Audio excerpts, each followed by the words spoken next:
ایران اسرائیل جنگ بندی کے پیچھے بھی ورتی ہے محسن نقوی۔ وزیر مملکت داخلہ طلال چودھری کے ہمراہ محرم الحرام کے حوالے سے تمام مکاتب فکر کے علماء کرام سے گفتگو کرتے ہوئے وزیر داخلہ محسن نقوی کا کہنا تھا کہ تمام علماء کرام کی آمد پر شکر گزار ہوں۔ قیام امن میں علماء کرام نے ہمیشہ اہم کردار ادا کیا۔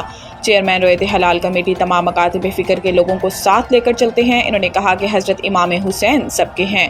محرم الحرام میں مذہبی ہم آہنگی کا فروغ انتہائی ضروری ہے۔ ان کا کہنا تھا کہ ہم نہیں چاہتے کہ جنگ میں بھارت کے کسی سویلین کو نقصان ہو۔ ہمارا ایک میزائل بھارت کے آئل ڈپو میں لگا اور سویلین آبادی بچ گئی۔ فیلڈ مارشل کو جنگ میں کسی قسم کی پریشانی نہیں تھی۔ بھارت نے 4 گنا زیادہ نقصان بھگتا۔ اللہ کی نصرت سے بھارت کے خلاف جنگ میں فتح نصیب ہوئی۔ ہم جنگ میں جیت کے بعد یوم آزادی 4 گنا زیادہ منا رہے ہیں۔ وزیر داخلہ نے کہا کہ خیبر پختونخوا میں جن علاقوں میں دہشت گردی زیادہ ہے وہاں علماء سے بات چیت کرنا ضروری ہے۔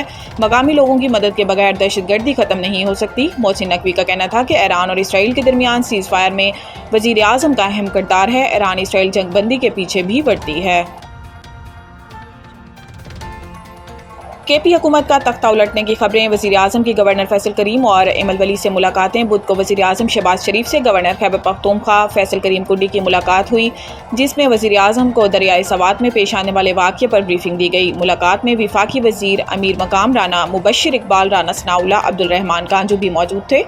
وزیر اعظم نے متعلقہ اداروں کو سوات جیسے واقعات کے تدارک کے لیے استعداد کار کی ہدایت کے اعلامیے کے مطابق وزیر اعظم اور گورنر کے پی کے کی ملاقات میں مجموعی ملکی صورتحال پر بھی تبادلہ خیال کیا گیا۔ ملاقات کے بعد گورنر فیصل کریم کنڈی نے کہا کہ اپوزیشن کے پاس ایک رکن بھی زیادہ ہوا تو خیبر پختونخوا حکومت تبدیل کرنا اس کا حق ہے، اس میں سازش کی کوئی بات نہیں۔ گورنر کے پی کے نے کہا کہ مخصوص نشستوں کی بحالی کے بعد نئی صورتحال پر بھی وزیر اعظم سے بات ہوئی۔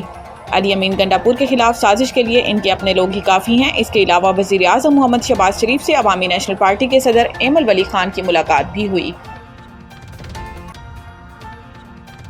تنخواہ دار طبقہ ٹیکس دینے میں سب سے آگے، 545 ارب کا تاریخی ٹیکس ادا کیا۔ تفصیلات کے مطابق فیڈرل بورڈ آف ریونیو نے مالی سال 2024-25 کے دوران تنخواہ دار طبقے سے 545 ارب روپے کی تاریخی رقم انکم ٹیکس کی مد میں وصول کی۔ اس طرح وہ براہ راست ٹیکسوں کے لحاظ سے دیگر تمام شعبوں کے مقابلے میں سب سے زیادہ حصہ ڈالنے والے بن گئے ہیں۔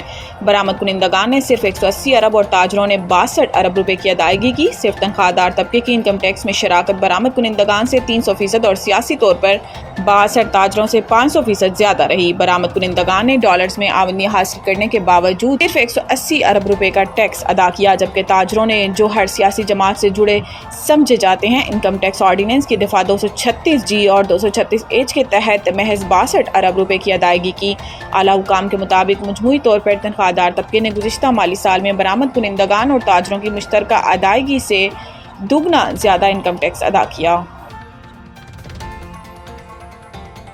سوات واقعے میں مختلف محکموں کی کوتاہی سامنے آ گئی۔ چیئرمین انسپیکشن ٹیم کا عدالت میں اعتراف۔ پشاور ہائی کورٹ میں سانحہ سوات سے متعلق کیس کی سماعت ہوئی، جس دوران متعلقہ افسران نے عدالت میں پیش ہوئے۔ دوران سماعت چیئرمین انسپیکشن ٹیم سانحہ سوات نے عدالت کو بتایا کہ دریائے سوات واقعے کی تحقیقات جاری ہیں، جس میں مختلف محکموں کی کوتاہی سامنے آئی ہے۔ اس پر chief justice Peshawar high court نے کہا کہ غفلت برتنے والوں کا تعین جلد کیا جائے۔ چیف جسٹس ہائی کورٹ نے عدالت میں موجود کمشنر ہزارہ سے سوال کیا کہ ہزارہ میں سیاحوں کے تحفظ کے لیے کیا اقدامات کیے ہیں، میڈیکل ایمرجنسی کی صورت میں کیا انتظامات ہیں۔ اس پر کمشنر ہزارہ نے کہا کہ دفعہ 144 نافذ ہے، تجاوزات کے خلاف آپریشن جاری ہے، نتھیا گلی اسپتال میں اضافی عملہ تعینات کیا ہے۔ عدالت نے ہدایت کی کہ ڈرونز کو ٹیسٹ کریں، آزمائشی مشق کریں، دیکھیں کتنی دیر میں ایمرجنسی میں پہنچ سکتے ہیں، کہیں عین وقت پر ناکام نہ ہوں۔ چیف جسٹس نے مزید ہدایت کی ہے کہ سیاحوں کو محفوظ ماحول اور سیکیورٹی فراہم کریں۔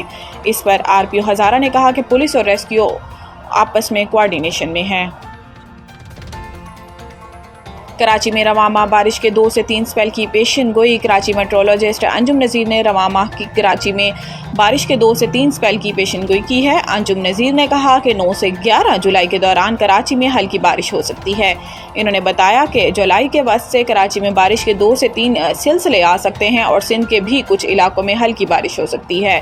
میٹرولوجسٹ کے مطابق مونسون بارشیں اس وقت ملک کے بالائی علاقوں کو متاثر کر رہی ہیں۔ پنجاب کے بالائی اور شمال مشرقی علاقوں میں موسلا دھار بارش کا امکان ہے، جبکہ چراٹ میں 24 گھنٹے کے دوران 92 ملی میٹر بارش ریکارڈ کی گئی۔ اس وقت ملک میں کہیں بھی کلاؤڈ برسٹ کی صورتحال نہیں ہے۔ PSL 10 میں ویورشپ کا نیا ریکارڈ، تعداد اربوں تک پہنچ گئی۔ پاکستان سپر لیگ کی انتظامیہ پھر سے ایکشن میں آ گئی۔ CEO سلمان نصیر کی زیر قیادت سٹیک ہولڈرز سے لاہور میں ملاقات کی، جس میں فرنچائز اسپانسرز اور کمرشل پارٹنرز شریک ہوئے۔ بورڈ نے PSL کی 10 سالہ ترقی کا ڈیٹا پیش کیا۔ 9ویں اور 10ویں ایڈیشن کے اعداد و شمار کا موازنہ بھی کیا گیا۔ اجلاس میں پیش کردہ شماریات کے مطابق پاکستان سپر لیگ روز بروز مقبولیت کی نئی بلندیوں کو چھو رہی ہے۔ 9ویں ایڈیشن کو پاکستان میں 455 ملین ناظرین میسر آئے، جبکہ رواں برس منعقدہ 10ویں ایڈیشن میں یہ تعداد بڑھ کر 3.4 بلین یعنی کہ 3 ارب 40 کروڑ تک جا پہنچی۔ لائیو سٹریمنگ میں 647.25% اضافہ ریکارڈ کیا گیا۔ پاکستان میں لائیو سٹریمنگ پلیٹ فارمز کے ذریعے مجموعی طور پر 48.5 بلین منٹس تک میچز دیکھے گئے۔